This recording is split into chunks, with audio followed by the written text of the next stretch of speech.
If you stop living in your home and start renting it out, the Canada Revenue Agency may treat you as having sold the property, even though no money changed hands.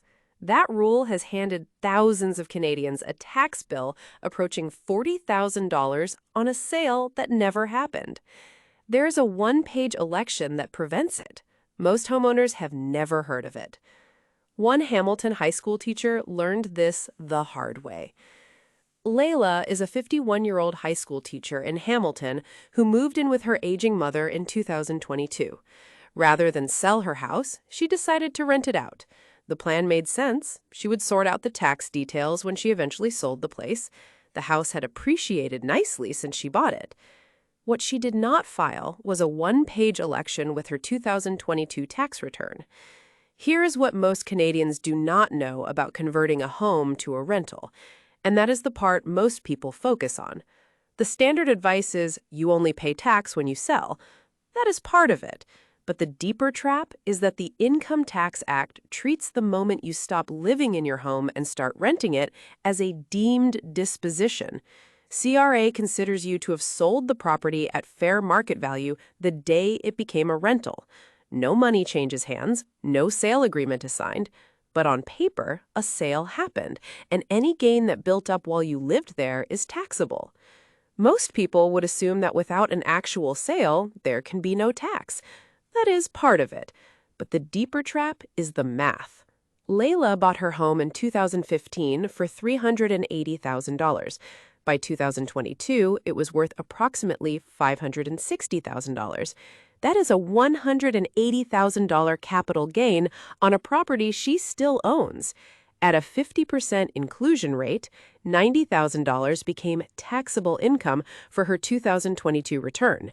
At her combined federal and Ontario marginal rate of roughly 43%, the deemed disposition generated a tax bill of approximately $38,700 on a gain she never collected, on a sale that never happened. Here is what surprises most people, and the clue was already there. The Section 45-2 election under the Income Tax Act, filed with the tax return for the year of conversion, tells CRA to treat the change in use as though it never happened. It's a signed letter attached to your return, not a special form, just a letter. The deemed disposition disappears. Your home continues to be treated as your principal residence for up to 4 additional years, even while tenants pay rent. Layla never filed it. Here's what to do. Step 1. If you converted a home to a rental, file the Section 45-2 election with that year's return, a written letter referencing Section 45-2 of the Income Tax Act. Step 2.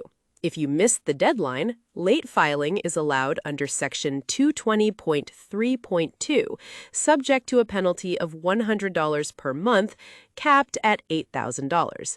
Layla was 18 months late. Her penalty was $1,800. She paid $1,800 to eliminate a $38,700 tax bill. Step 3. Never claim capital cost allowance on a property under a Section 45-2 election.